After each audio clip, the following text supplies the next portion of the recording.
What's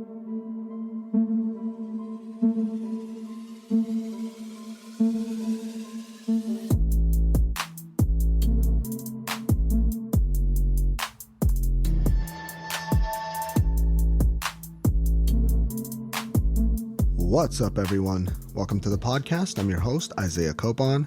It's January 1st, 2026, and this is Lift and Learn episode 150. In this episode, I'll talk about how to start the year off right. That's it, plain and simple. I'll break it down from multiple aspects. Before we get into today's episode, I'll share what life has been like lately. Sometimes it'll be fitness related in some aspect. If you want to follow along, you can find me on Instagram at isaiah.copon or check out my website, isaiahcopon.com, where I offer personal training and coaching. The podcast also has its own page as well. That's at Lift and Learn Podcast. That's where I'll be posting short clips of the show. And now for today's episode. All right, we made it to 2026. Now, technically for me, actually recording the podcast, it's still 2025. But since you're listening to it after the new year, Happy New Year. Another year where there's an opportunity to be better than you were last year in any regard. This being a fitness and health podcast, that's my job, to continue to help y'all through the journey.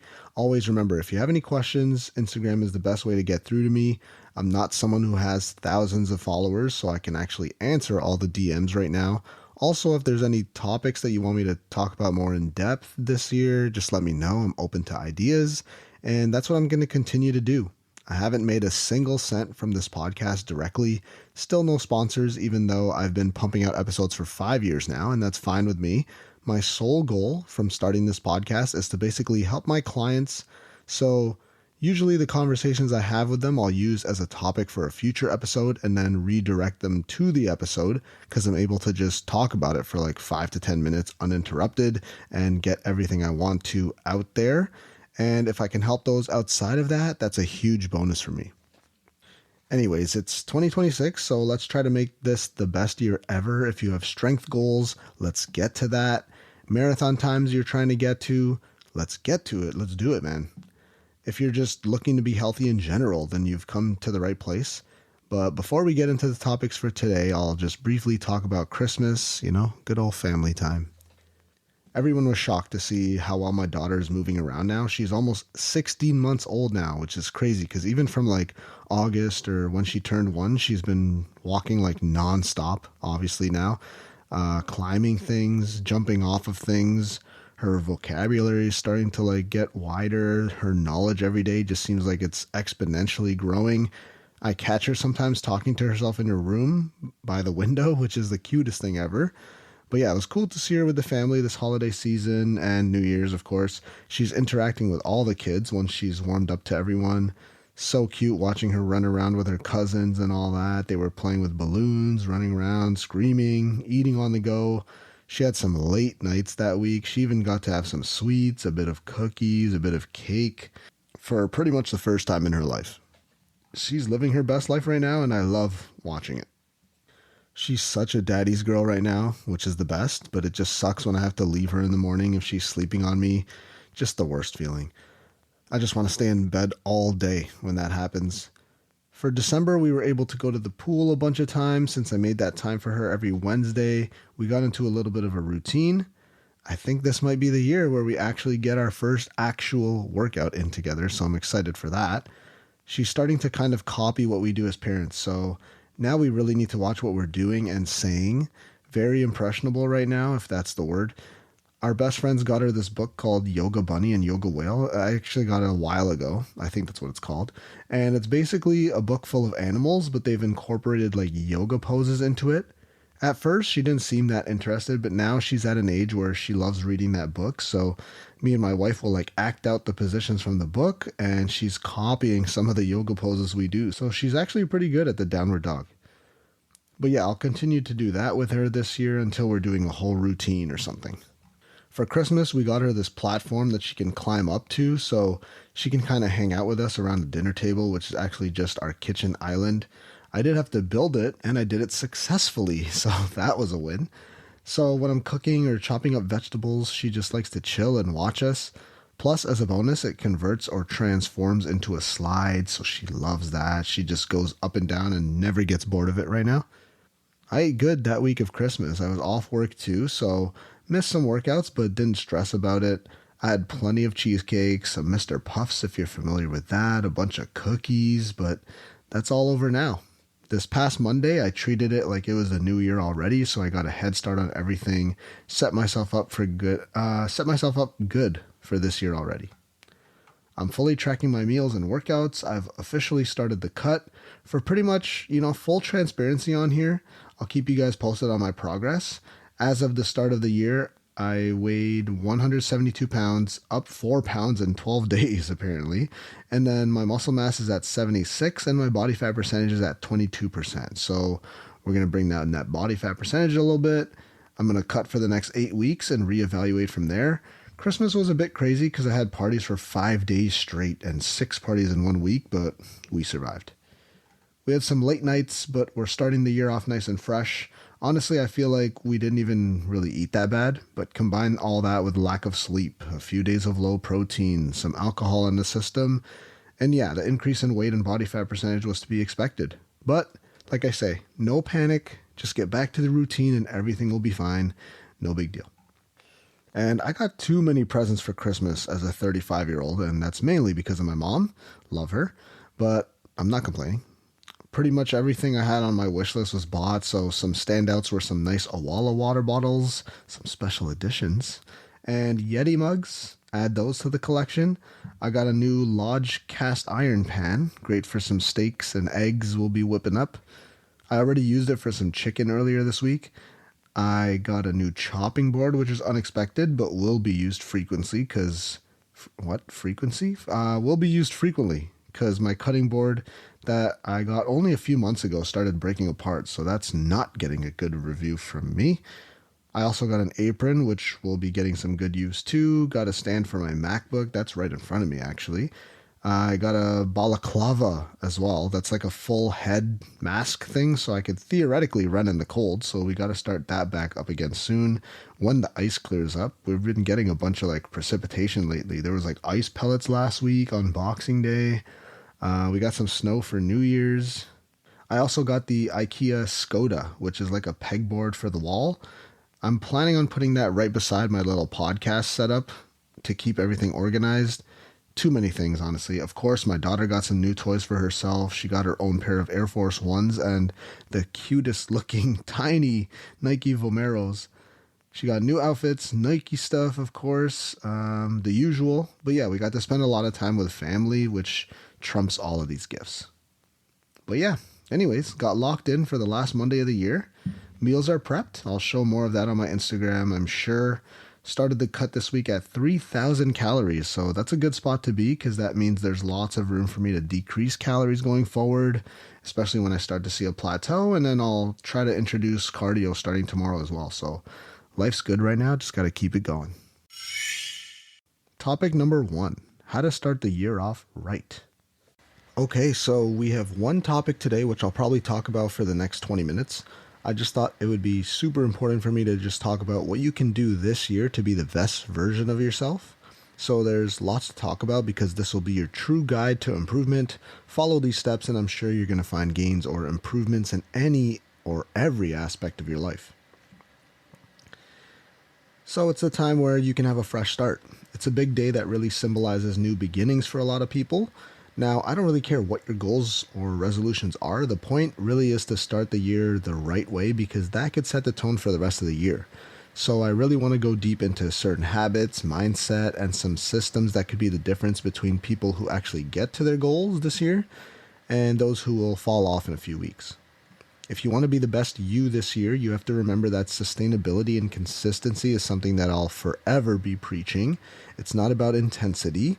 This is the time of year when people are highly motivated. Then they go all in with whatever it is and burn out in like 2 or 3 weeks. And then try again next year.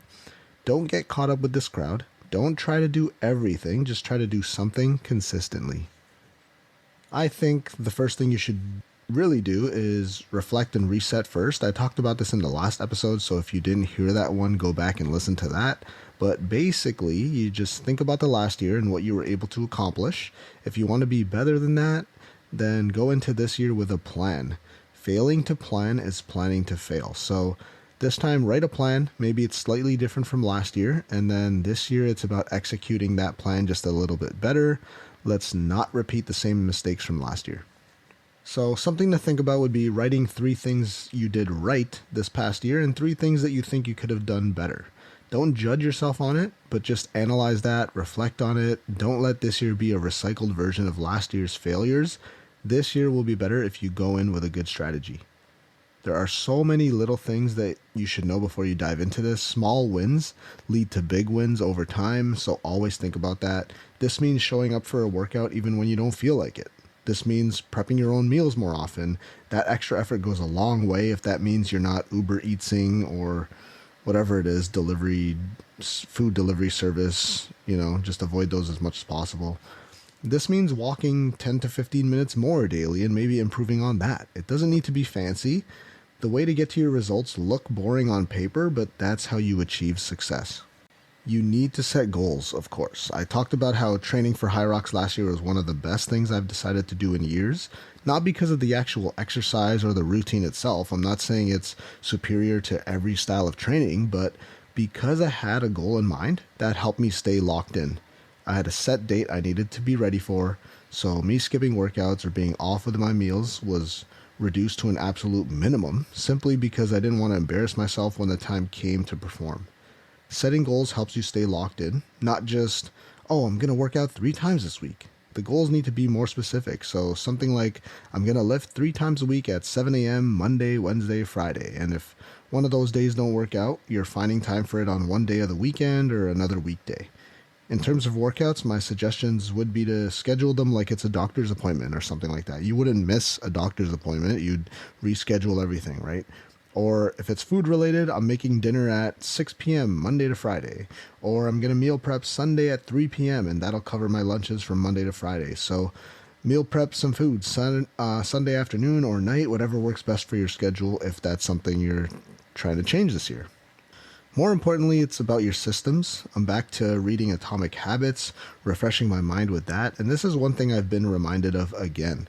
Your goals, that could help you zone in on your destination, but how you get there is your habits or the systems you have in place.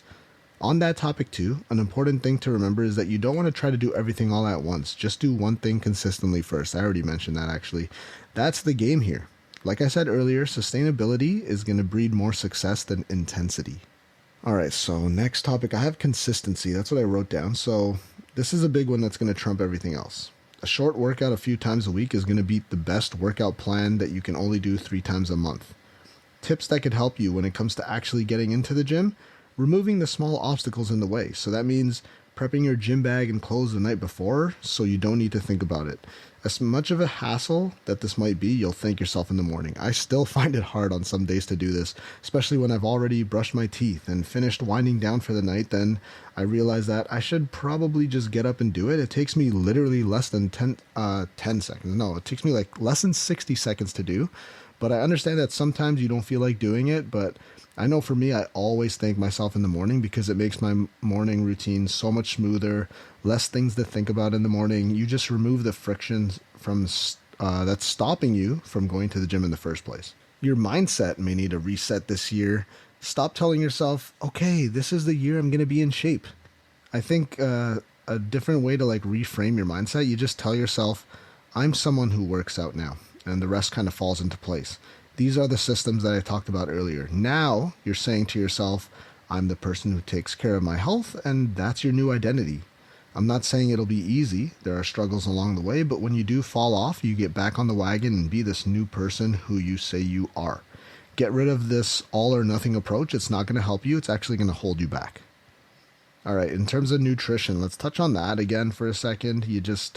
For this one, man, I think a lot of people just have to keep it simple at first. First, just start by simply making your meals. Okay, that's number 1. And then number 2 would be start by prioritizing protein, because that helps with so much more than just building muscle. toss in a vegetable with every meal when you're ready. I talked about water intake, find a way to improve on that. That's one of my big things for this year. I have I have like a decent sized water bottle, and I'm like, okay, I need to get through 3 of these every single day. Don't just wing it. You know that's not going to work, and this year won't be any different. You just have a water bottle with you at all times so you're not falling off on the hydration front. Small, boring wins repeated over and over again is what's going to get you success. You just have to master the basics. Diet and exercise, super important, but don't forget about managing your stress levels and the quality of your sleep. This is overlooked, but just as, or maybe even more important. All right, so next topic, I have tracking your progress. And I understand that this can be tedious and annoying and takes too much time, but the more information you have, the easier your path to success becomes. There's a bunch of food tracking apps that are available. I still use MyFitnessPal to this day, but you can use whatever else works for you. Find a workout app that you can familiarize yourself with. Sacrifice like 15 minutes of doom scrolling and find a workout app. There's a tons of free ones on whatever app store you use. And on there, you should be able to make a routine and track it. You should be able to substitute exercises. There should be diagrams. It should be, they should have, what's it called? They should have like whatever body part it hits. There should be like a picture that shows that, you know? So yeah, an app and a routine that you can track, so that way you can, you yourself can see the progress you've made when it comes to strength gains, which should equal more muscle mass, which increases your metabolism over time, and therefore body fat percentage starts to come down, which most people are after anyway. Spend some time figuring out how to use the app and how to substitute exercises. Since January is usually a busy month for gyms, you might not have access to every single machine when you need it, but yeah, tracking is an overlooked one. I don't see too many people doing this, but I think this helps so much. When I was my strongest, I was diligently tracking my workouts and making sure that monthly I was trending in the right direction. That's how I eventually got to a 325 bench press back in the day. One day I'll get back to that again, but right now that's not my main focus.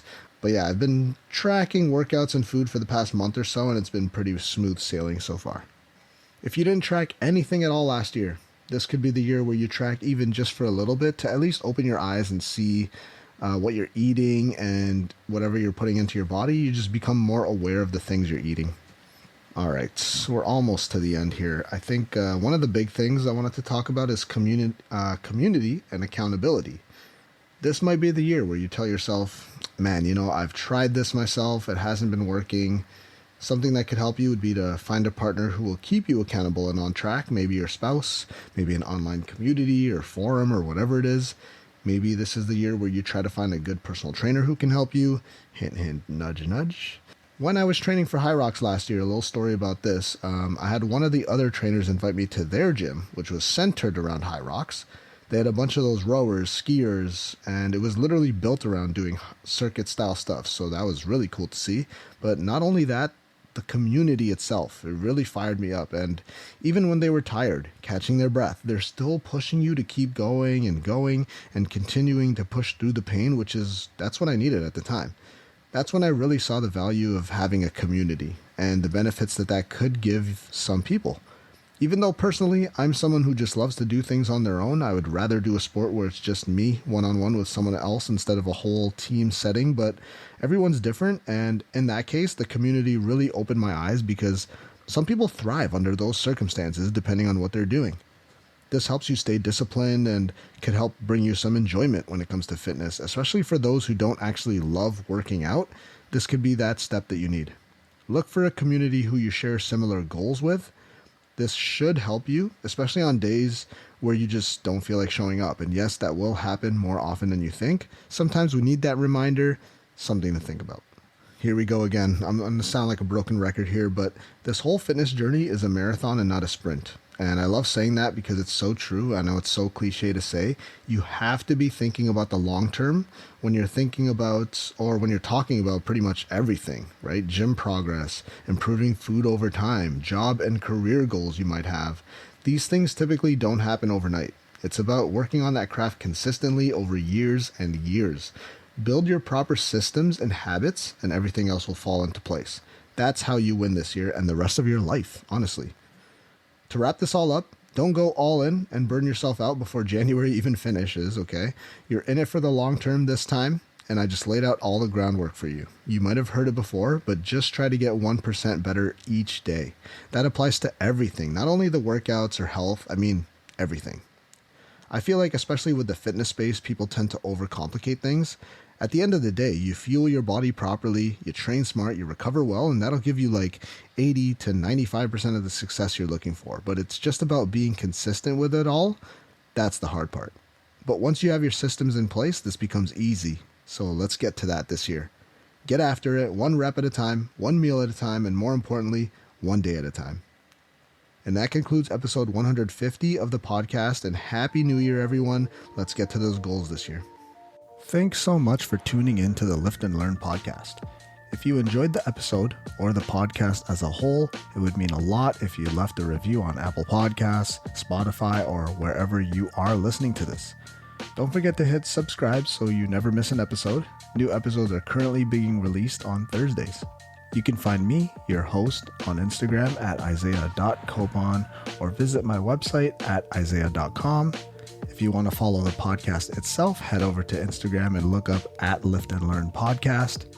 Thanks again for listening. See you next time. Free audio post-production by alphonic.com.